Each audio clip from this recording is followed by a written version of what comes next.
All right, everyone. I know this is the second to last panel of the day, so I'll try to keep the energy as high as possible, and I'm sure that my esteemed panelists here will be able to match that based on our conversations. But basically, the situation around the world for American energy technology exports is bleak. We are no longer exporting our hardware. We're not shipping reactors overseas. We're not doing large overseas installations. We've essentially lost much of that workforce. But most importantly, we've lost that manufacturing capacity. And that's why I think having a conversation about what's necessary and what's already being done to restore American dominance, American leadership in energy technology around the world is absolutely crucial for addressing today's energy imperatives. I'm very thrilled to have with me two leaders from firms that are showing that it is possible to build things in America, and even that it's possible to export to markets that are being flooded with over-subsidized, overproduced Chinese goods at the expense of American and non-China foreign producers. So I would like to start off with asking Milo about, why as an investor do you choose to invest in these companies that are playing this role in driving in restoring American energy technology exports? Yeah, it's a great question, Daniel. For those who don't know me, I'm Milo Werner. I'm a general partner at DCVC on the Industrialization Fund. We invest in companies that have made it through pilot and are now getting ready to industrialize and build out their manufacturing facilities. I spent the first half of my career at Tesla and Fitbit running new product introduction and industrialization. So I have a very hands-on experience on how to make this stuff happen. I think the piece that's really exciting for us right now is that we are completely reorganizing the global supply chain. We've spent the past 40 years outsourcing, chasing lowest cost. COVID hit, and we had this epiphany, whoa, lowest cost is actually not resilient. It doesn't give us any independence. We have a problem with national security. And so we had this epiphany, and we started onshoring manufacturing capability. If you look at the past 5 years, if you look at the past 40 years, basically construction starts for manufacturing facilities were flat. And right after COVID, we see this uptick. In the past 5 years, manufacturing construction starts have 2.5x'd in the United States. If you double click on that and you look at what industries are growing the fastest, it's the electronics industry. It's semiconductors, it's AI, it's energy generation, it's electronics. Those industries are up 10x in construction starts. That means that the US is onshoring a massive amount of electronics and technology onto our shores. It's an incredibly exciting time to make these investments. Absolutely. I think we have seen a lot of growth, and I'm pleased to have with me Andy Newbold from Enphase, who can speak to how an American company goes from sort of manufacturing startup to producing export goods in large quantities. So if you want to give us some of that story, Andy, that would be great. Yeah, thanks a lot. I'm excited to be here. My name's Andy Newbold. I'm head of corporate affairs at Enphase Energy. Our company was founded in 2006, sort of a classic startup story, Silicon Valley, two guys and a dog in their garage. Fast forward 20 years later, to finish the story, they invented the microinverter, which is what converts direct current, solar energy into alternating current energy that you can use in your house. I think I'm probably the token residential energy guy here at the conference. Most people are, in front of the meter, big grid scale stuff, but I think behind the meter, residential energy generation is also very important to meeting a lot of the needs that we've been discussing today. So that's what we do. We also make batteries for homes and EV chargers and a variety of other things. Again, fast forward 20 years, approximately, we just started manufacturing in the United States. So all that 20 years of our company's history, we were manufacturing outside of the United States. There's a lot of reasons behind that. I'm sure we'll get into it. It's a familiar story. A lot of it's been told today. But yeah, so in 2023, we opened our first U.S. manufacturing facility in Columbia, South Carolina. We then opened another one in Texas, Arlington, Texas. We've to date manufactured over 6 million of our microinverter products. We've exported 500,000 of those products to date, which is incredible for such a short period of time. And we think that there's endless potential here. We have the capacity to do 18 million microinverters a year, which to put in perspective is the equivalent of powering roughly 1 million homes. So we have a lot of capability here. We're creating thousands of jobs. Each of those plants, that's 600 American jobs. These are high-skilled jobs, engineers, all the way down to the line workers. This is advanced manufacturing, silicon or semiconductor-based power electronics. But what we've learned is that, we're having to retrain workforces here in the United States to develop this stuff. This is a big part of it. We're working with contract manufacturers and trying to stand these things up, but it's hard. It's really hard, and we have a long way to go, and I'm sure we're going to get into more of, why we're so far behind. But, right now is the opportunity to step on the gas. We should not be slowing down. I mean, I've heard all day and yesterday, the theme is that we need as much energy as we can possibly get, and we should absolutely be getting that from American sources, American-made sources, for national security reasons, but also for all the other reasons that have been listed throughout the conference. Thanks, Andy. And so I'd like to turn things over to Mateo Jaramillo, the founder and CEO of Form Energy, which is doing an enormous project in West Virginia, Form Factory 1, to bring back battery manufacturing and bring back innovative, or to start a new, more efficient, more effective process for long-term energy storage. So I'd like to hear about sort of the investment, the development conditions that you all have encountered, and sort of what has made this development possible, and what lessons we can derive from that. Yeah, thanks very much. It's great to be here. So I've been in batteries about 20 years. Also was at Tesla with Milo. We overlapped there for a bit, which was fun. It's an impossible place to not learn things if you're at all observant, both what is good and maybe what you don't want to repeat out there in the world. You may have heard about Elon being a somewhat tough boss. All true. And when I left in 2016, I was there for 7 years. I started the energy business there. That's why I went there. I'm not a car guy. I don't turn wrenches under hoods on weekends. But I am, for some reason I can't explain, a battery guy. I'm endlessly curious about batteries. So I left after about 7 years and was thinking about what does come next for the energy storage world, for the grid. And it didn't make sense to me that we didn't have something that could solve a multi-day duration storage problem. If you look across any industry you want, any mature industry, it's got different types of storage, from grocery stores to data centers to the human body, like you name it. We all have different kinds of storage, right? And that we would only have one, lithium-ion, which is fantastic, sort of defied, the general sense of harmony in the universe for me. So as a thought experiment, I sort of was wondering what does solve that challenge, and that's because the electric grid is a fantastically constrained system. You're always trying to co-optimize for cost, for reliability, for load growth, for transmission constraints, for decarbonization. It's always a constrained system. And so if you have another type of asset, a differentiated type of asset, you unlock a lot of value, right? And so that's why I started the company, starting about 8 years ago, and settled on iron air as the chemistry. We reversibly rust iron. That's the battery. Very, very low cost. 1/10 the cost of future lithium ion. That's the direction that we're headed in. And getting through the early stage development and engineering, we realized we're ready to start manufacturing, and this was about 2 years ago now, and started a nationwide search for where we were going to do that. We were in Boston and California. I can tell you Massachusetts and California were not the places we were going to go to scale up a large manufacturing facility. And really, it was in the middle of the country on let's call it the freshwater system of the United States.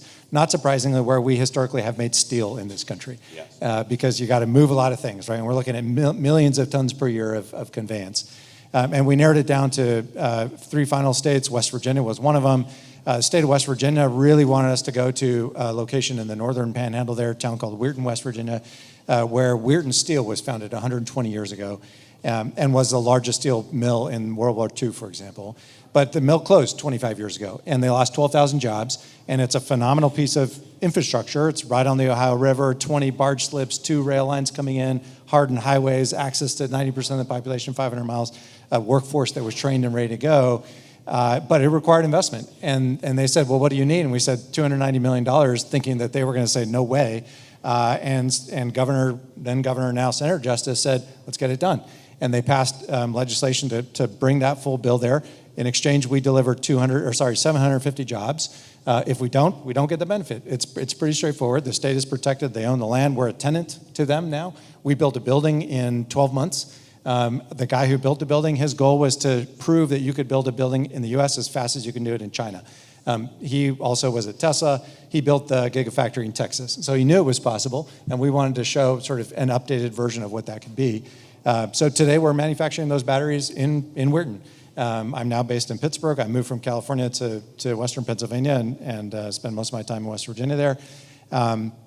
And we're signing contracts for non-US projects. We have next few years of production capacity sold out, but we've got permits for a project in Ireland. Things are moving very quickly in the rest of Europe, mainland, the Gulf states, Australia. So the non-US markets are moving very, very quickly, and we will export batteries from West Virginia to all those countries. So we're proving that although America may have given away a lot of our know-how for manufacturing, what we never gave away was our innovation, and now we can build on it once again. We just need that foundation again. Absolutely. I'm glad you brought up China there, because I think that's like an important, in any conversation about exports and strategic competition, it's very important to bring up China. And I think China offers an interesting model, not a model we want to emulate, but might have some lessons in what they've done to really dominate world export markets, especially in energy technology, as we're seeing now acutely in Europe. So I would love to get sort of go across and get all of your thoughts on how China has risen to this level of prominence and what we might be able to learn from that, both in response and actually from the examples of their export promotion strategies. So happy to start with you, Milo. Yeah, do you want me to be the sacrificial lamb? I can go out here and go for it. Yeah, I can be on a limb here. I sat on a panel recently at MIT with an economist from China, and it was on how does the U.S. Stimulate its manufacturing base. And he leaned over to me and he said, let me just tell you how China does it. And I was blown away. He said, one, we fund the building of manufacturing capacity, right, at a massive scale. Two, we ensure that those factories have demand, right? We don't let that, once they've built that capacity up, then we support them on continuing to build capacity.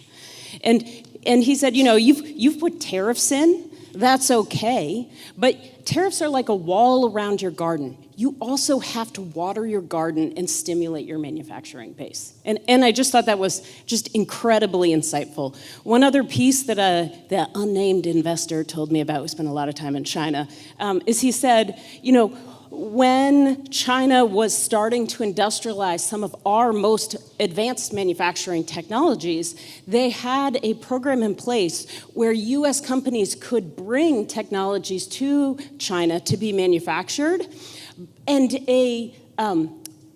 I think it was 75% of the entity had to be owned by China and 25% owned by the US entity. It was some percentage, I can't quite remember. Someone wants to correct me, go ahead. But so anyway, so they have used an incredibly advanced policy strategy to advance domestic manufacturing in China. Yeah, I would also say that they have no permitting challenges in China. or interconnection challenges, right? So just like the fact that that's not even an issue is a major competitive benefit, frankly. And so, what can we be doing here, as opposed to the way that they do it there? We can get out of our own way. I think one of the congressmen mentioned that before. There's a bit of that, But that's not all you need. And for a nascent company like mine, or for a sort of emergent technology, category, I think it requires a little bit of an oomph. I think America is phenomenal at innovation and scaling innovation very, very quickly. And sometimes you do require a bit of an incentive to get over those very first, years of production, right? The classic valley of death right there. So making sure that government is as little unhelpful as possible. Maybe that's one way of saying it, at the highest level. And then also, seeing what sort of push can be in there. And to be candid, from my perspective, if you look at the energy tax credits that are out there today, right, the manufacturing production tax credit is very helpful. And sticking around for the right amount of time, not forever, right, but for the right amount of time, I think is critical to being able to sort of match what China is doing on the energy front. I think we'll run circles around them from an innovation standpoint. We just need the right amount of sort of getting out of the way and a little push. And the one thing I would add to all this is, the demand side is really important here, right? He mentioned the production tax credit, but China has done a really good job of creating demand for. I'm speaking specifically to solar and battery products, but they've deployed a ton of solar. I mean, we all know this, and they've deployed a ton of batteries as well, and they've set that up. The state has purchased that. They've created incentives for homeowners. They've done a really good job of manufacturing demand for it. So I think it's a really important piece here. I think you have to have both. You have to, if we could produce 18 million microinverters and, thousands and thousands of home batteries, but if nobody's going to buy it, then what's the point? And so it doesn't really work. Those production tax credits don't really work if there's not demand. So I think there's a lot of things that the U.S. could do to ensure that the demand is there as we're developing these products and beginning to manufacture them in the United States, so that we can scale and keep costs down and compete globally. Yeah, absolutely. I mean, to follow up on that last point, because I do, in my work at American Affairs and writing on industrial policy, you see again and again this critical importance of demand anchors, that sort of, the supply side is crucial. That's where most of the innovation happens. But on the demand side, what are the kind of policy tools that you all might like to see to sort of stimulate demand for advanced American manufactured products? Jump in here. Yeah, well, I mean, to start, I think tech-neutral investment tax credit is a really interesting and has proven to be successful component. The secretary yesterday mentioned it for geothermal and nuclear. I think that there's no reason that we shouldn't have it for solar and wind. And I think this is really important because, the tax credits, especially for clean energy, get a bad rap. But, it absolutely should be a catalyst, not a crutch. This is really important. We are not asking for indefinite subsidy. We're not asking for indefinite credits by any stretch, but this is a really critical time. If we're going to ever compete with China, we need to ensure that we're driving demand. And I think that, the investment tax credit has proven to be successful there. So, we need to ensure that, that it's not going to be something that we rely on forever. But I think it's a really important piece of driving demand. Yeah, from my angle, I'll go a little bit more free market here. The demand is there for electricity, right? We talk about it all day long, right? AI driving demand, industrial load driving demand, transportation driving electricity demand. And so I think one of the key unlocks for demand will be good market design. Because when you have a poorly designed market, then you're getting the wrong market signals, right? And you're not actually showing that demand to the people who can actually fulfill it. So from my perspective, I make a 100-hour duration battery, a 4-day battery. There is not a market product in a wholesale market, PJM, MISO, one of these, ERCOT, that says, I will give you all that value for 100 hours that you're bringing to the table. And that's because we have an electric system that doesn't price reliability. Right? There's not a product in any market that says, I really value your reliability, here's how much I'm going to pay you for it. We have proxies, but they are poor, and they're getting worse, by the way. And so I think if I could wave a wand, it would be to have it'd be a lot of things, but on energy policy side of things, it would be to say, we have a national energy market design, and you sort of have a central planner because it should be optimized as a single system. And the states, they're wonderful laboratories of democracy, and it turns out also energy policy, which makes for sometimes a real pastiche that you got to like work your way through. So it is suboptimal, let's put it that way, and it does shroud very strong demand signals that I know are there because we're signing those contracts directly with utilities when they run their own markets. Yeah, no, I thought you were going free market there, and then we talk about a national market design. But no, I'm not saying I'm not saying I disagree. It should be like driven by the math, to be clear. Absolutely, yeah. Absolutely. No, I'm very interested in that, and as you know, we had a panel earlier today on sort of fostering a market that I would have liked to have. Sort of dive in. Maybe I can maybe I can just add one more piece to this please. free market concept. Okay, so as an investor, I'm looking to invest in companies that are industrializing, and I invest equity, right? And the other kind of money is debt. And when these companies are bringing forward new technology, it doesn't really make sense to fund CapEx with equity, right? Like it's an incredibly dilutive tool to do that with. And so then you turn to the debt markets, and the debt markets just don't take technology risk, right? So there's kind of this like chasm in between that we've been discussing, like, gosh, I'm gonna take some of that risk, but I can't take an entire factory's worth of risk. That's like $300 million of equipment and tooling, right? And the debt providers will take some of it, but it's incredibly expensive. So I think there is some kind of role for the federal government to take on either backstopping that technology risk or, I think there's a role there to play on that backstopping the technology risk. Low-cost loans for first-of-a-kind projects. Low-cost loans. Certainly. I mean, the Department of Defense just came out, the Strategic Capital Office came out with I think it was an $800 million facility, and it was 10x oversubscribed, right? Like, there is a huge, and these companies are all building technologies for defense capabilities. So there is like an incredible desire for low-cost, first-of-a-kind loans. Yeah, no, I think, if there's one policy takeaway from this whole conference, I think, low-cost debt might be among them. But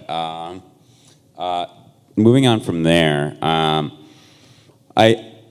wonder also sort of what should we have an innovation strategy that's geared explicitly towards like reclaiming some of countering Chinese exports, of allowing there to be a space in overseas markets for American products to sort of make the world safe through competition, or are our priorities sort of best focused on just innovation more broadly? I have like a couple thoughts on this. Yeah, One, please. I would say that we are not going to onshore manufacturing in the United States using the same legacy technology that we used to drive down cost in low labor regions, right? We're going to have to use technology that's going to be at a subscale, that's going to be competitive on a global basis. And that means that we're probably going to bring forward innovations that are modular and can operate at a smaller scale, that are cheaper, faster, better, more efficient, right? There's going to be all these advantages to them. And I think what's going to happen with those modular technologies is we're going to start selling them internationally, right? So we're going to be a hub for manufacturing kind of modular technology here or overseas, and that is how we are going to kind of advance the export base of the United States. I'm just taking a quick step back because I feel like one of the core things that's missing from U.S. manufacturing dominance with regards to energy and some of our industries is, we don't have the supply chain here in the United States right now to stand this up. It sounds like you all are doing something here that's going to work, but we're still dealing with lithium-ion batteries. All lithium. I think 90% of lithium manufacturing and processing comes from China right now. It makes the tariffs in particular a really tough tool for the administration because, as we're trying to stand this up, we're still so dependent on some of the core components of our systems that come from China. And so what I would really like to see, innovation is critically important, but I want to set this, we need to set a foundation where we're opening up more mining. I've heard that a lot over the past couple of days. And we need to do it quickly, and we need to be processing more of the raw materials and some of the core supply. And we need to be building microchips here in the United States. And I'm a little concerned that we don't even have the foundation developed right now before we can even start thinking about all the different innovations we might do to overtake China. We have to get out from under their strong grip.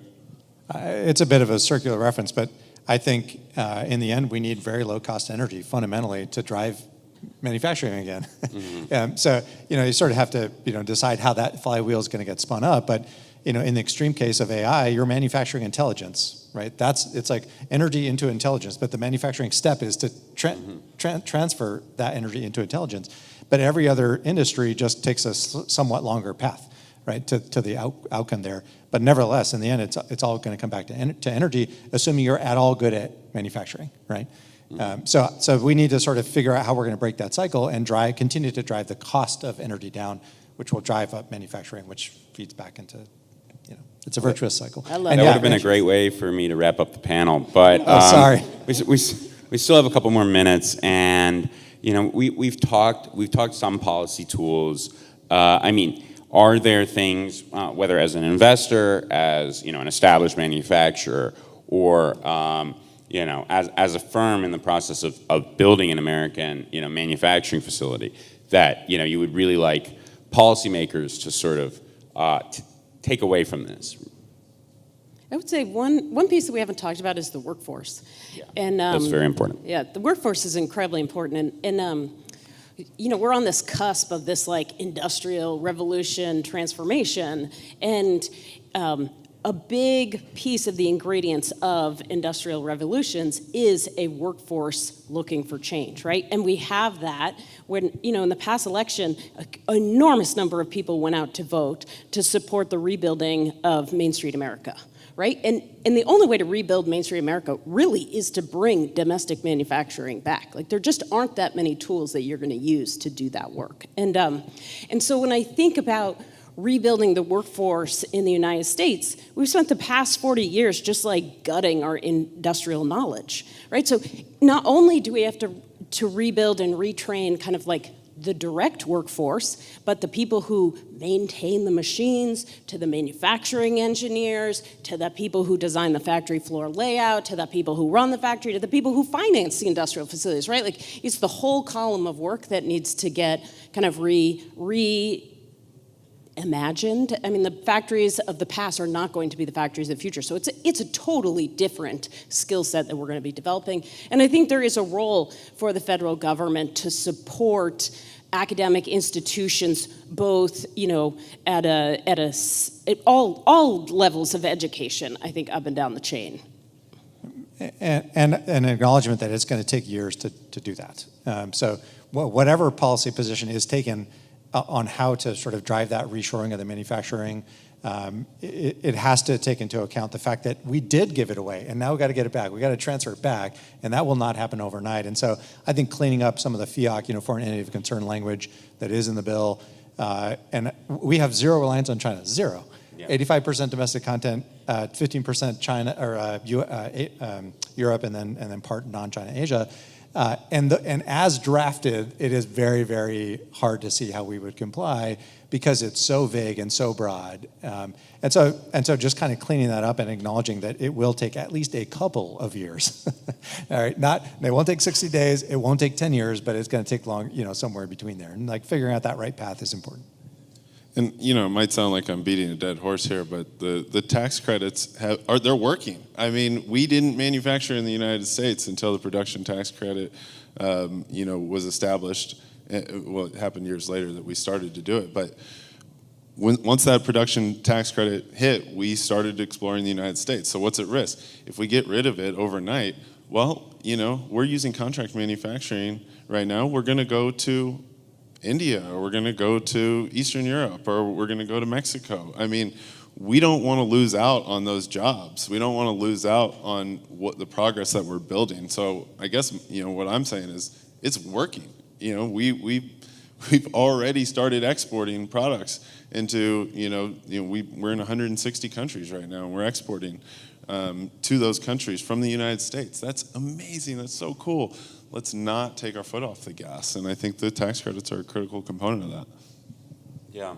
Well, I mean, Milo, would you like to take us out with any sort of closing thoughts on, where you think this sort of timeline will, investors think in terms of timelines, where do you think this timeline is going to sort of leave us? Yeah. I mean, industrial transformation requires 4 pieces of ingredients, and we have 3 of them, and we're about to, we could have the 4th. The people in this room could make the 4th happen. First, it's technology. Check, we've got the technology. 2, it's economic transformation. We are reshoring all of our supply chains right now. 3 is social change. We've seen that in the base voting for Main Street America. And 4 is abundant electricity, right? That's why we're here, for abundant electricity. And that alone is going to really start to spin the flywheel that is going to forward the backbone of the American economy and really expand the middle class. Well, I think that's a great way to end. Thank you so much to our panelists. It's been a pleasure having you. And, thank you everyone for attending. There'll be some final announcements, but please join me in giving our panelists a round of applause.